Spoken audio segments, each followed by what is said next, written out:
예, 오늘은 축복주일입니다.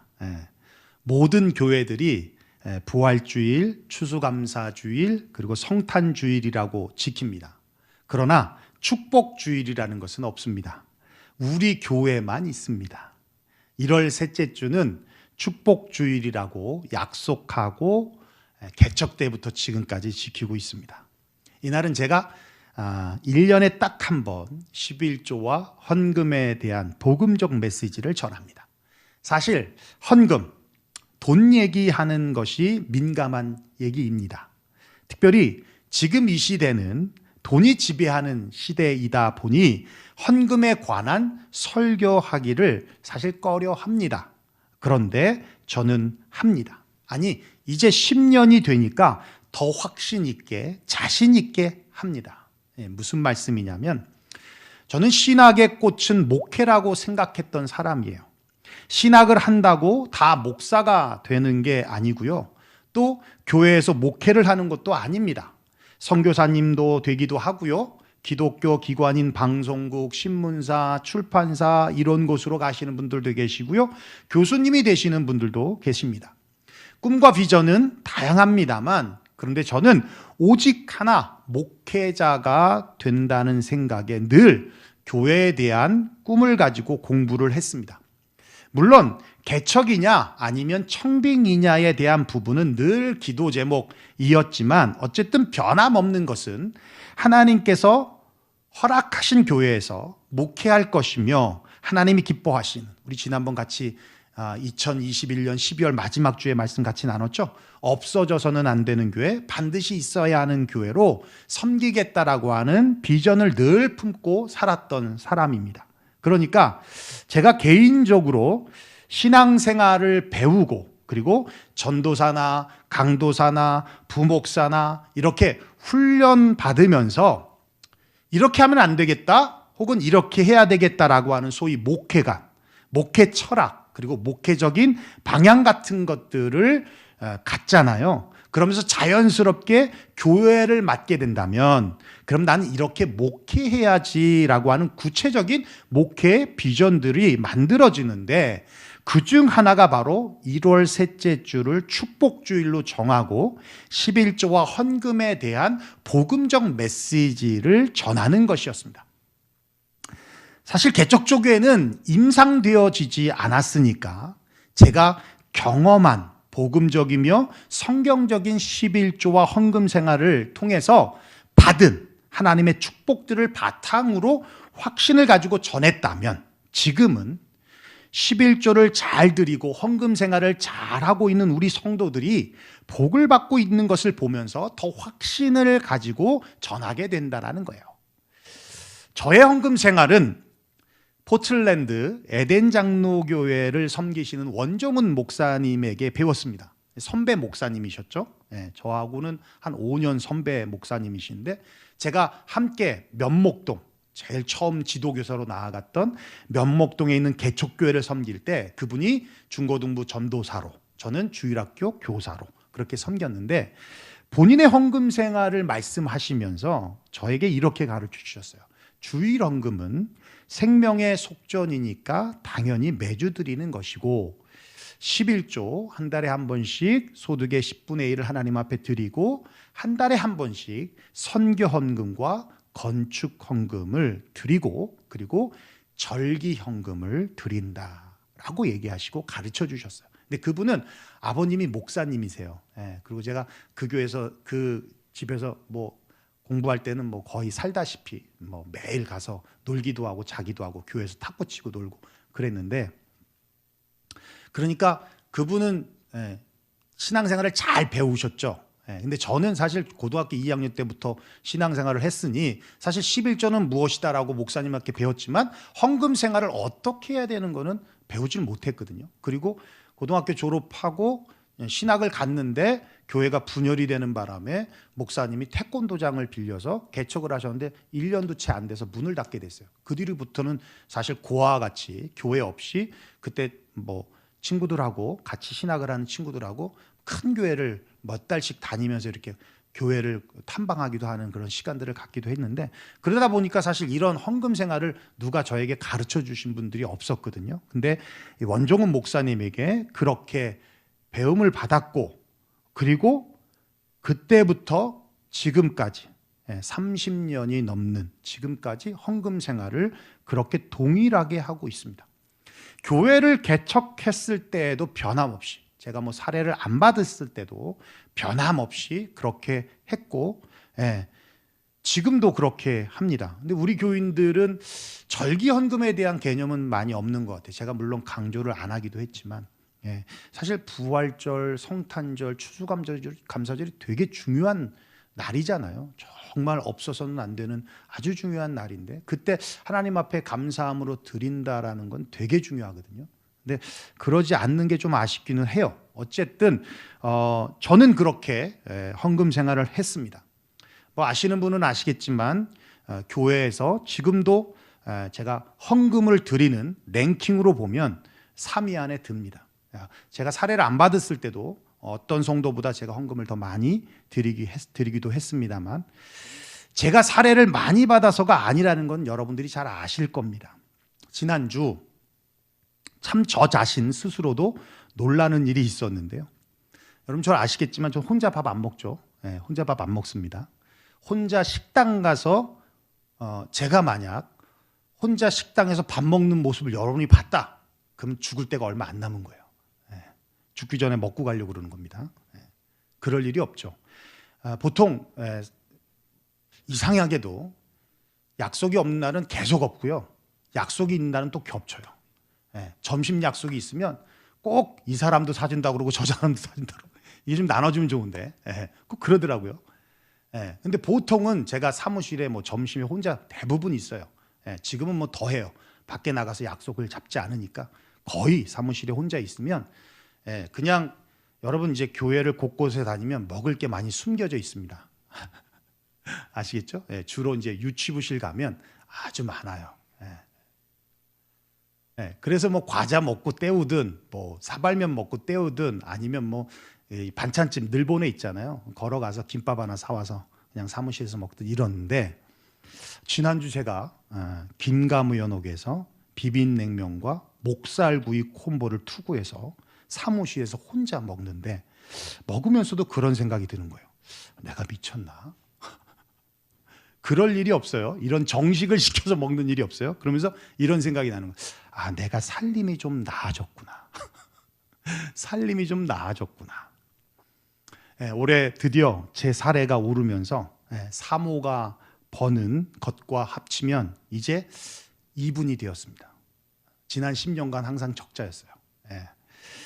엄밀히 말하면 한 300-400불 정도 남아요. 300-400불 정도 남습니다. 기본적인 건 나가는 것들이 있잖아요. 우리 버젯이 있잖아요. 그런 거 다 빼고 계산해 보면 한 300-400불 남아요. 이제 약간의 흑자로 돌아섰어요. 그런데 자동차가 고장 나거나 병원에 가야 되거나 특별한 일이 생기면 적자겠지만, 그렇지 않으면 흑자입니다.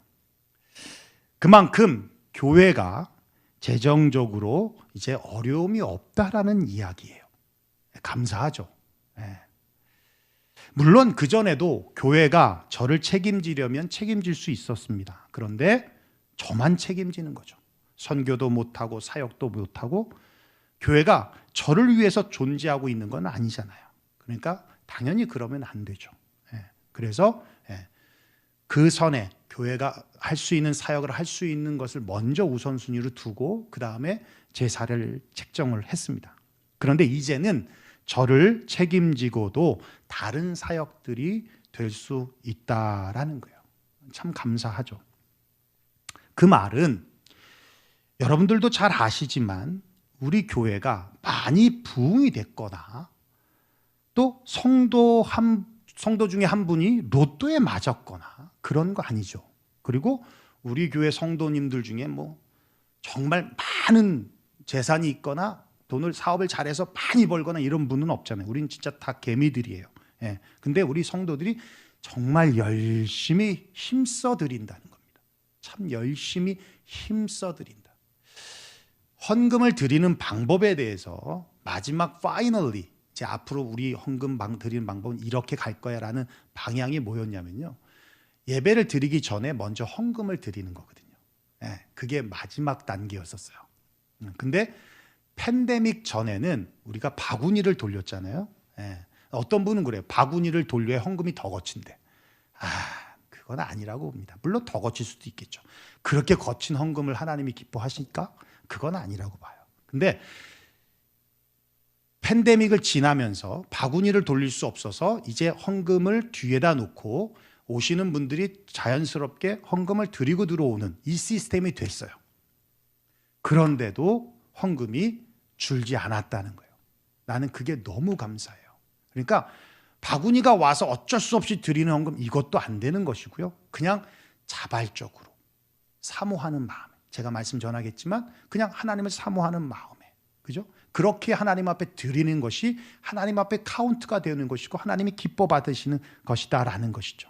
예, 그런 면에서 담임 목사로서 이런 다짐이 절로 되는 거예요.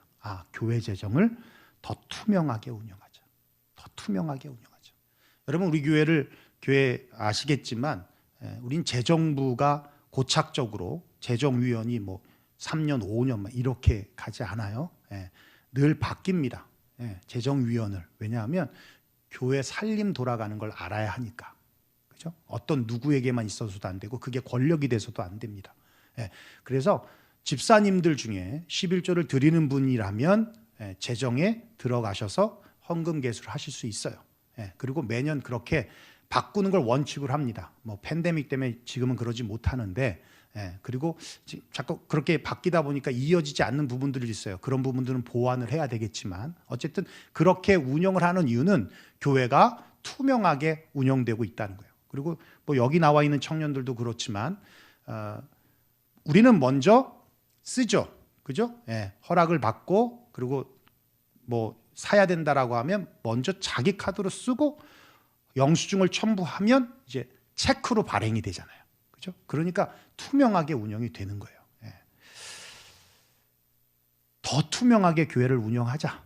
그렇게 투명하게 교회가 재정이 운영이 되다 보니 이렇게 하나님께서 또 물질적인 부분에서 부족함 없이 점점 좋아지고 있구나라는 것을 느끼게 되더라는 겁니다. 우리 잠언서 말씀 한번 볼까요? 22장 6절 말씀 한번 읽어보겠습니다. 시작. 마땅히 행할 길을 아이에게 가르치라. 그리하면 늙어도 그것을 떠나지 아니하리라. 그렇습니다. 마땅히 자녀에게 가르쳐야 할 것을 가르쳐야 합니다. 그것이 그 자녀에게 복이 되는 것입니다. 신앙생활에 있어서도 말씀을 배우는 것, 기도를 하는 것 매우 중요하지만 헌금에 대한 의미를 아는 것도 매우 중요하다는 거예요. 기도하고 말씀 보고 선교하고 봉사하고 이 다 거룩함을 위한 일입니다. 거룩함이라는 건 세상과 구별되어지는 거예요. 그럼에 있어서 헌금, 물질을 주님 앞에 드리는 것 또한 세상과 구별됨이며 세상으로부터 거룩함을 지켜내는 아주 중요한 신앙생활이라는 거예요. 그래서 복음서를 보면 팔복과 같이 영적인 삶에 대한 말씀도 있고 무리를 걷거나 물이 변하여 포도주가 되거나 하는 초자연적인 이적들을 행하는 사건을 기록해 주고도 있지만 병든 자를 고치시고 귀신 들린 자를 추방시키는 그런 일들도 기록하고 있지만 참 많은 부분들을 돈과 소유에 대하여 말씀하고 있다라는 거예요. 왜 기도와 믿음에 관한 말씀보다 돈과 소유에 관한 말씀이 더 많을까? 돈과 소유에 대한 태도, 생각, 신앙적 가치관이 영적인 삶과 별개의 문제가 아니라는 겁니다. 우리 말씀 볼까요? 마태복음 6장 한번 여러분 읽어보겠습니다. 시작. 너희를 위하여 보물을 땅에 쌓아두지 말라. 거기는 좀과 동록이 해하며 도둑이 구멍을 뚫고 도둑질하느니라. 오직 너희를 위하여 보물을 하늘에 쌓아두라. 거기는 좀이나 동록이 해하지 못하며 도둑이 구멍을 뚫지도 못하고 도둑질도 못하느니라. 내 보물이 있는 그곳에는 내 마음도 있느니라. 그렇죠? 보물이 있는 곳에 마음도 있다는 거예요. 다음으로 나오는 말씀이 무엇을 먹을까? 무엇을 마실까? 무엇을 입을까? 염려하지 말고 먼저 그의 나라와 그의 의를 구하라라는 말씀입니다. 그러니까 돈과 소유에 대한 태도와 생각과 신앙적인 가치관이 영적인 삶과 별개의 문제가 아니라는 거예요. 누가복음 18장에 보면 부자 청년에 대한 말씀이 있습니다. 부자인 청년이 영생에 관한 문제를 안고 예수님께 나왔어요. 어떻게 하면 영생을 얻을 수 있습니까? 라고 하는 질문에 예수님께서 계명을 지키라고 하자 부자 청년이 저는 어릴 때부터 그 계명을 잘 지켰습니다라고 대답을 합니다. 그러자 한 가지 부족한 것이 있는데 내 소유를 다 팔아서 가난한 자에게 주고 나를 따르라 라고 예수님께서 말씀하세요. 그러자 성경이 이렇게 말합니다. 그 사람이 큰 부자이므로 이 말씀을 듣고 심히 근심하더라. 그렇게 청년이 떠난 후 제자들에게 예수님께서 이렇게 말씀하십니다. 재물이 있는 자는 하나님의 나라에 들어가기가 얼마나 어려운지 낙타가 바늘귀로 들어가는 것이 부자가 하나님 나라에 들어가는 것보다 쉬우니라. 그러니까 제자들이 화들짝 놀라는 거예요. 그러면 어떻게 구원을 얻습니까? 라고 묻자 예수님께서 이렇게 말합니다. 사람이 할 수 없는 것을 하나님은 하실 수 있느니라 라고 하면서 그 다음에 19장에 부자도 구원을 받는다는 예로 삭개오에 대한 말씀이 나와요. 여러분 잘 아시겠지만 삭개오는 세리장입니다. 지금으로 말하면 세관원이에요. 그렇죠? 유대인들에게는 죄인 취급 당했지만 부자입니다. 예수님께서 삭개오의 집에 유하겠다라고 하셨을 때 삭개오의 반응이 내 소유의 절반을 가난한 자에게 주겠사오며 만일 누구의 것을 속여 빼앗은 일이 있으면 4배로 갚겠습니다. 그러자 예수님께서 오늘 구원이 이 집에 이르렀으니 이 사람도 아브라함의 자손이다 라고 구원을 선포하십니다. 유하겠다라고 하셨을 뿐인데 삭개오는 소유에 대해서 말하고 있어요? 그랬더니 예수님이 구원을 선포하고 있습니다. 무슨 말씀입니까? 돈과 소유가 영적인 삶과 무관하지 않다라는 거예요. 돈과 소유에 대한 우리의 생각과 가치관이 얼마나 중요한가를 말씀해 주고 있습니다. 그래서 종교개혁을 주도했던 마틴 루터는 그리스도의 회심에 대하여 3단계로 얘기하고 있어요. 첫째는 머리와 생각이 회심되어야 되고, 둘째는 마음이 회심되어야 되고, 세 번째는 지갑, 물질이 회심되어야 한다. 물질의 회심은 하루아침에 되어지는 것이 아닙니다. 들임의 훈련이 필요해요. 그 훈련이 바로 11조와 헌금이라는 것입니다. 지금 이 시대는 돈이 신이고 돈이 우상인 시대입니다. 돈 때문에 인간관계 깨지고 돈 때문에 살인하고 잔악무도한 일들을 벌입니다. 그렇게 돈에 장악되어 살아갑니다. 그래서 돈 합니다. 돈 없으면 아무것도 못하는 것인 양, 그런 사람들을 보면 정말 돈이 없어서 돈이 모자라서 걱정하는 것이 아니라 돈이 있는데도 걱정해요. 돈이 충분해도 걱정하고 돈이 많아도 걱정합니다. 왜요? 돈에 장악되어져 있으니까. 그러니까 부자인데 가난하게 사는 거예요. 부자인데 베풀지 못하고 사는 거예요.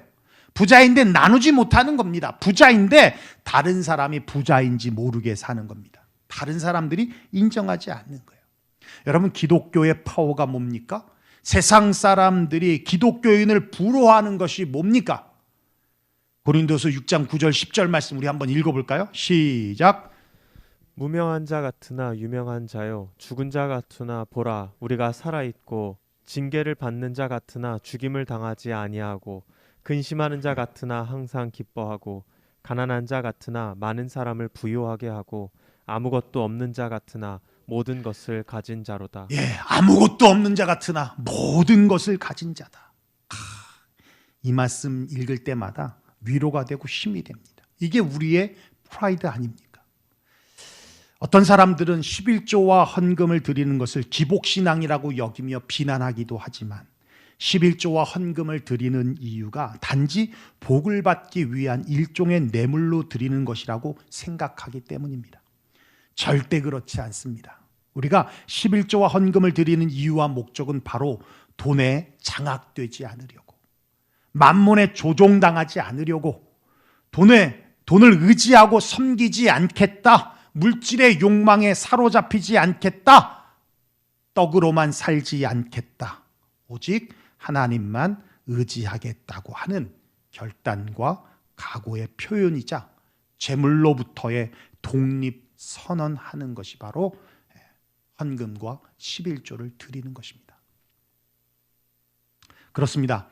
돈에 장악되지 않으려면 11조와 헌금을 드리는 드림의 훈련이 반드시 있어야 합니다. 돈은 욕심을 불러오게 되어 있어요. 욕심이 들어가면 잘못된 선택을 하게 돼 있고요. 그러다 보면 실패 아닌 실패를 경험하게 돼서 가지고 있던 돈도 다 사라지게 되는 겁니다. 돈이 모여지는 것은 많이 벌어서 모여지는 것도 아니고요. 안 써서 모여지는 것도 아닙니다. 욕심이 없어야 되는 거예요. 욕심이 없어요. 이스라엘 백성들은 어릴 때부터 드림에 대한 훈련을 즐거이 했고 자발적으로 했습니다.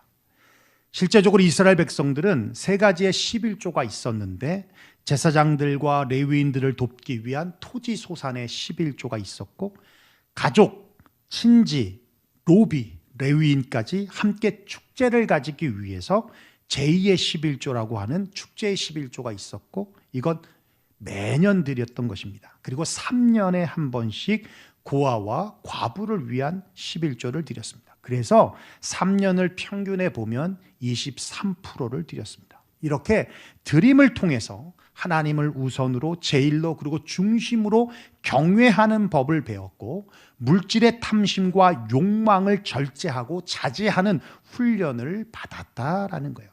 모든 훈련에는 고통이 따르기 마련입니다.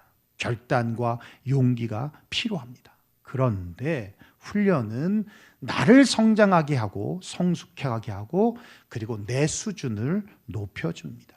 여러분, 의무로 드리지 마십시오. 누가 드리니까 억지로도 드리지 마십시오. 그러면 결국은 나중에는 안 하게 됩니다. 교회 운영이 필요하니까 목사님도 사례받아야 하니까 아니요, 그런 마음으로 드리지 마십시오. 저 안 받고도 살았습니다. 하나님이 먹이시는 거지 그렇지 않아요. 주님을 사랑하는 마음으로 기꺼이 드림의 훈련을 하십시오. 그 사랑 너무 감사해서 그 감사의 표현으로 드림의 훈련을 하십시오. 물질의 종이 되지 않겠습니다 하는 그런 결단과 결심의 표현으로 드림의 훈련을 해보십시오. 11조 드리고 생활이 힘들어졌어요, 어려워졌어요, 어려워요, 망했어요. 그런 사람 지금까지 저는 못 봤고 지난 10년 동안 우리 성도들 열심히 11조 생활하신 분들은 지금 또 열심히 물질적인 부분에 어려움 없이 살아가고 있는 줄로 압니다. 두 번째는 그거예요. 11조는 율법이 아니라는 겁니다. 율법은 무조건 억지로라도 해야 합니다. 그런데 11조는 율법이 아니기 때문에 무조건 억지로 하는 것이 아닙니다. 율법은 언제 만들어졌습니까? 애굽에서 이스라엘 백성들이 나와서 시내산 광야에 있을 때 받았습니다. 레위기 27장 30절에 보면 이렇게 말씀하고 있어요. 그리고 그 땅의 10분의 1, 곧 그 땅의 곡식이나 나무의 열매는 그 10분의 1은 여호와의 것이니 여호와의 성물이라. 그런데 이 11조라는 단어는 그때부터 있던 단어가 아니라 그로부터 몇백 년 전인 아브라함 때부터 있었던 단어였다라는 거예요. 창세기 14장 20절에 보면 이렇게 말씀하고 있어요. 너희 대적을 내 손에 붙이신 지극히 높으신 하나님을 찬송할지로다 하며 아브라함이 그 얻은 것에서 10분의 1을 멜기세덱에게 주었더라. 여러분, 이게 무슨 내용이냐면 아브라함의 조카 롯이 살고 있는 소돔과 고무라 땅이 그돌라오멜 연합군에 의해서 파괴당하고 조카 롯도 그의 재물까지 모두 노략질을 당하게 되었습니다. 그 사실을 들은 아브라함이 집에서 키우던 사병 정예군사 318명을 이끌고 밤에 기습해서 그돌라오멜 연합군을 격파하고 조카 롯을 데리고 오고 또 전쟁에서 승리한 전리품들을 다 가지고 돌아오는데 돌아오는 길에 살렘 왕인 멜기세덱을 만나게 됩니다. 성경은 그를 지극히 높으신 하나님의 제사장이라고 표현하고 있고 히브리서 7장에 보면 그에 대해서 이렇게 말씀하고 있어요. 그의 이름은 의의 왕이요 또 살렘 왕이니 곧 평강의 왕이요 아비도 없고 어미도 없고 족보도 없고 시작한 날도 없고 생명의 끝도 없어 하나님의 아들과 방불하여 항상 제사장으로 있느니라. 여러분, 사람이 아비가 없을 수 있습니까? 어미가 없을 수 있습니까? 족보가 없을 수 있습니까? 아니죠. 누구를 말하는 거예요? 예수님을 말씀하는 겁니다. 그 멜기세덱이 아브라함에게 축복하고 너희 대적을 내 손에 붙이신 지극히 높으신 하나님을 찬송할지어로다 라고 말씀하니 그때 아브라함이 그 얻은 것에서 10분의 1을 멜기세덱에게 주었다라는 겁니다. 무슨 말씀입니까? 그돌라오멜 연합군을 이긴 것은 318명의 정예군사의 힘이 아니라 주님이 내게 붙여주셨고 주님이 싸워주셔서 이길 수 있었다라는 거예요. 그것을 깨달은 후에 전리품의 11조를 드렸다라는 얘기입니다.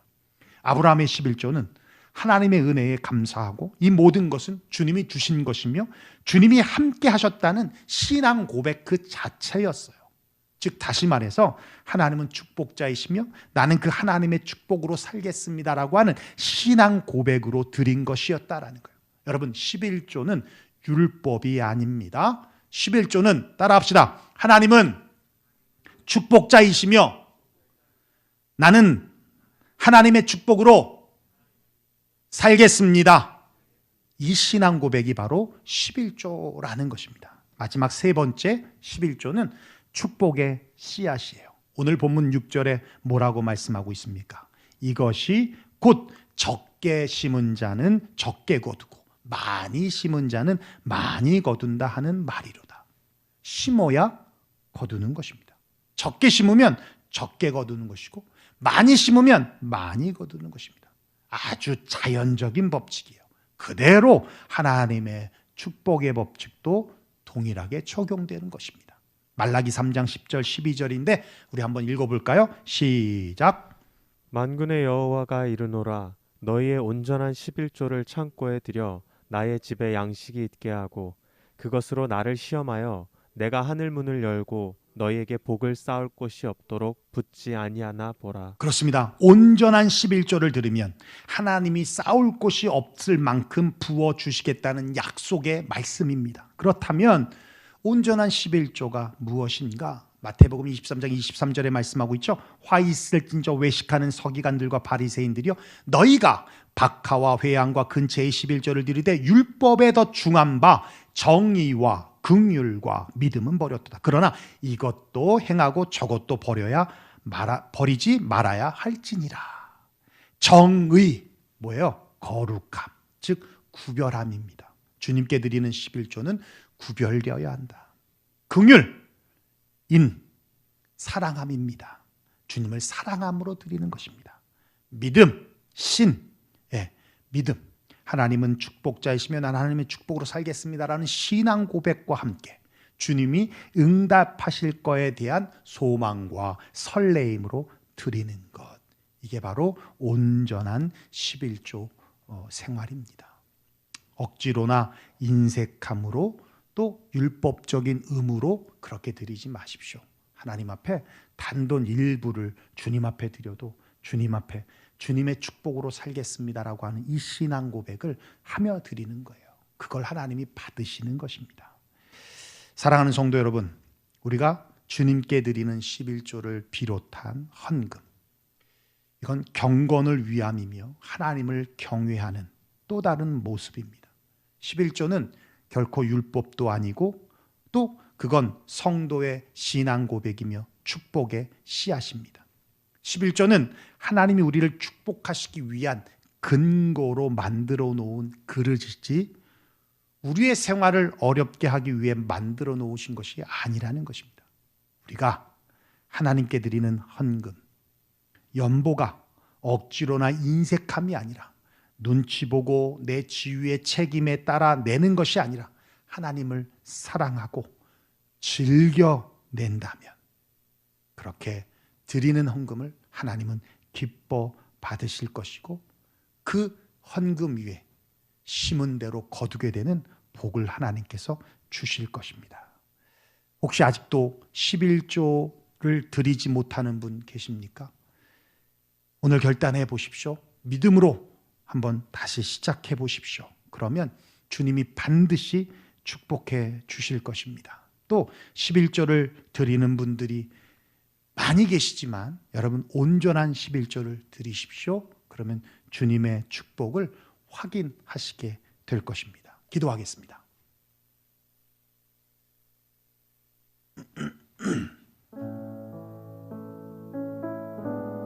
예. 10년 동안 축복주일의 설교를 듣고도 변하지 않는 건 참 저도 어쩔 수 없는 것 같습니다. 도전해 보십시오. 물론 처음엔 좀 힘들 수 있겠죠. 써오던 버젯이 있는데 거기서 따로 떨어져 나간다면 그만큼 로스가 나는 거니까 어려워질 수 있어요. 예전에 이제 직장을 이제 처음 시작하는 친구가 천열배를 하나님 앞에 드리겠다고 그래서 참 감사했습니다. 그래서 천열배를 드렸을 때 제가 그랬어요. 당분간 힘들 거다. 그죠? 뭐 한 달치 주급을 뭐 다 드렸는데 그 다음 달 어떻게 살겠습니까? 당연히 힘든 건 맞죠. 그런데 하나님이 차츰차츰 복을 주실 거야. 예, 그대로 되었습니다. 처음 드리긴 어려워요. 힘듭니다. 그런데요, 또 현실적으로도 그렇고요. 근데 결단해 보십시오.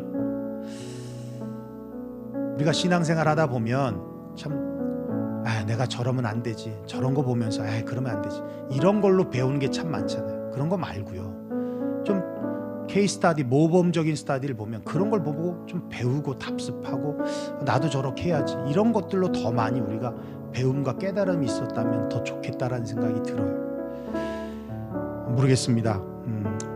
제 삶이 헌금 생활에 있어 제 삶이 그래 왔고 그런 거에 대한 거짓이 없으니까요.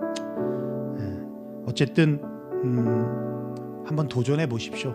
하나님이 거기에 결코 실망스럽지 않게, 또 여러분의 삶이 어떻게 바뀔지 하나님께서 역사하실지를 경험하게 될 것입니다.